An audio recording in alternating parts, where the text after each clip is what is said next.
but to take some of them, I would certainly hope you're able to address several of them and respond to what the people have asked or to suggestions they've made. And Marlon, you're on. So 14 minutes. How long do I have?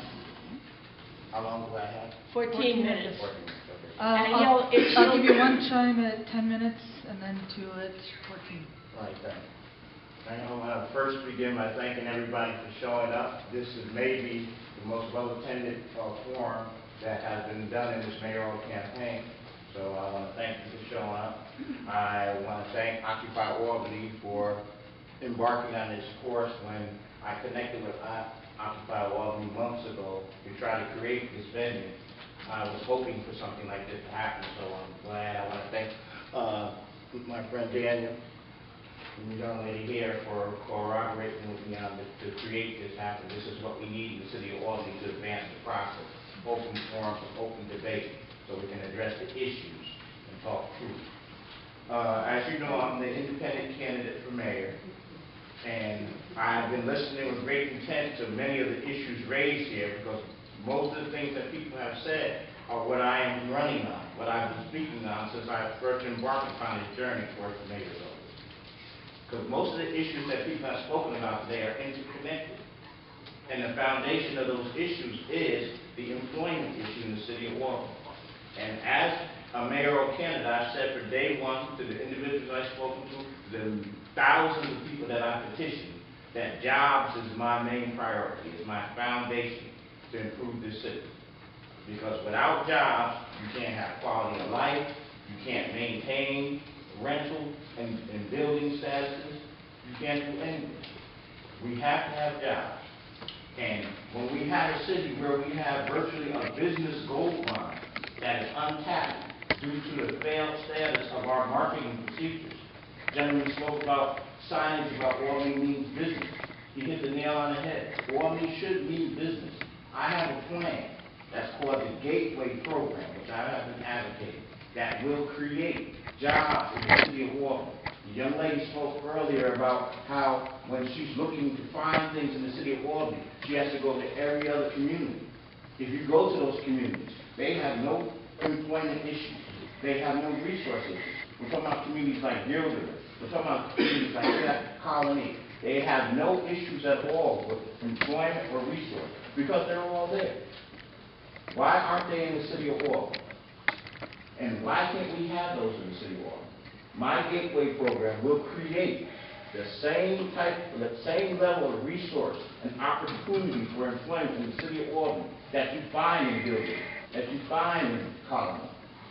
We can bring Dave and Buster's to downtown Albany. We can bring Macy's to downtown Albany. We can do that. We have the market base. Almost 2 million car trips a week come through downtown Albany. That is a business gold mine that we can market to any business and bring them into Albany. But we have to have the leadership that is going to do it. And that's one of the things we have to look at in this room today. Everyone has to look at this. It's leadership versus politics as usual. Politics as usual is one to maintain the status quo. But we have to have leadership that's going to go out and pursue all these issues and concerns in the city. We spoke about the 2030 plan. One of the residents brought up an issue about the 2030 plan. I've worked on the 2030 plan from day one. From day one. I've been consulted about the 2030 plan. I've sat in a room with the city of Albany, planning and development, the individuals who worked and created all the 2030 plan. So I know acutely what that's about. And while we can always look to building a solid future in the city of Albany, the future is now in the city of Albany. And that is what each and every one of you need to consider. The future is now. And we have to figure, are we going to get to the future with politics and politicians as usual? The gentleman brought up issues about politics. Individuals who are in office running for office. They spend more time running for office than they do doing their job. And it's reflected in their job. Issues have come up in their jobs. It's reflected in their jobs. We have to decide what we're going to do in this city in this election, whether it's going to be politics as usual or issues as usual. Another individual spoke about education. I've worked extensively with education in this city. I know what it is to speak about the problems with the kids not graduating and things of that nature. I dealt directly, I sat across from superintendents. I've held meetings in the community with superintendents about education and the direction of education in the city. And again, it comes down to leadership, not politics as usual.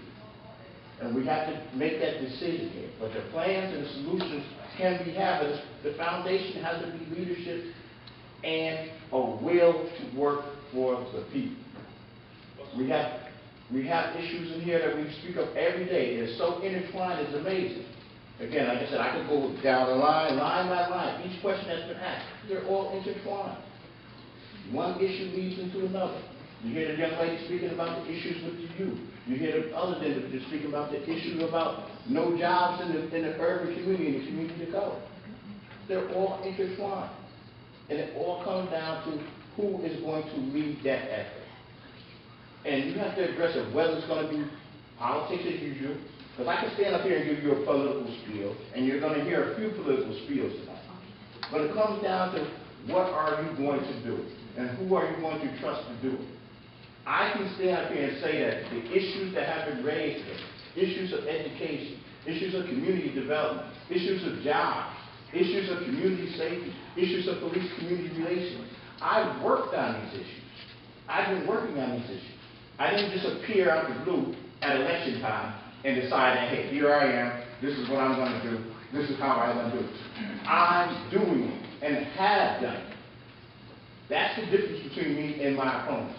I've done it, have been doing it. Not just at election time. I do it every day. You people tell you, if you see me down at the common council meeting, if you see me here in the Albany Public Library, wherever there's a community issue, Marlon Anderson is there, engaging, getting involved, leading on the issues.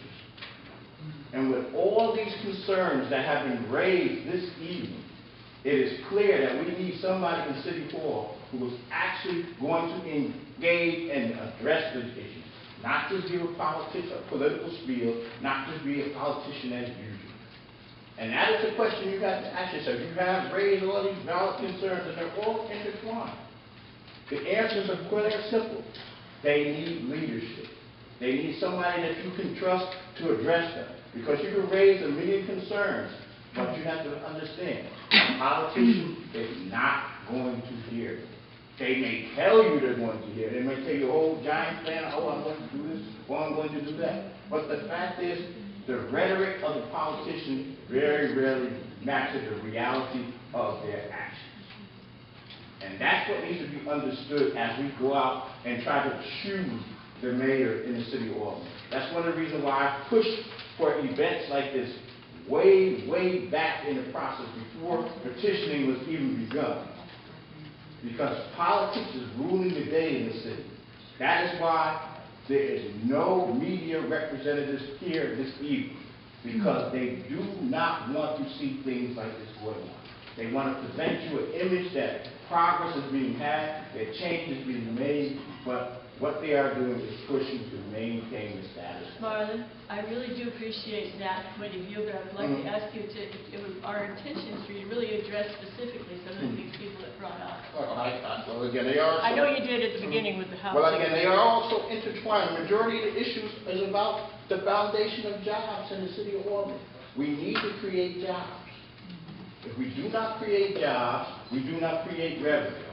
We're trying to find things, we keep going by the old status quo, the tax base, and things of that nature. We have to think outside of that, because the tax base doesn't work. We're talking about the vacant buildings, things of that nature. The vacant buildings, unless we take ownership for that property, and turn that liability into an asset, which I have a plan to do, we're just going to continue the same problem. And let me just clarify. Anybody who subscribes to the theory of the land bank is just subscribing to more property business as usual. It's all just the same thing. It is not going to serve anything. We have to get away from the old morals. We have to get away from the old way of doing things. We have to move towards change. That is part of the morals of what Occupy is about, change. And that's the issue that I have been involved with today. This is what I'm trying to present. As far as fiscal policy goes, again, We have the means and the mores and the staffing to create a valid fiscal policy. But again, it comes down to leadership. It comes down to who is going to address these problems that you've raised over 43 questions. And as you noted yourself, no one can address 43 questions at this time. That's why I've been just generic about it. It comes down to leadership. I could go point by point and say I'm going to do this and I'm going to do that, but that would just make me a politician. All I can say is we know we have these problems in the city of Albany. I've been working on these issues for years in a highly visible, highly public fashion. It's not like I've been invisible on these issues or I disappeared right now in the election.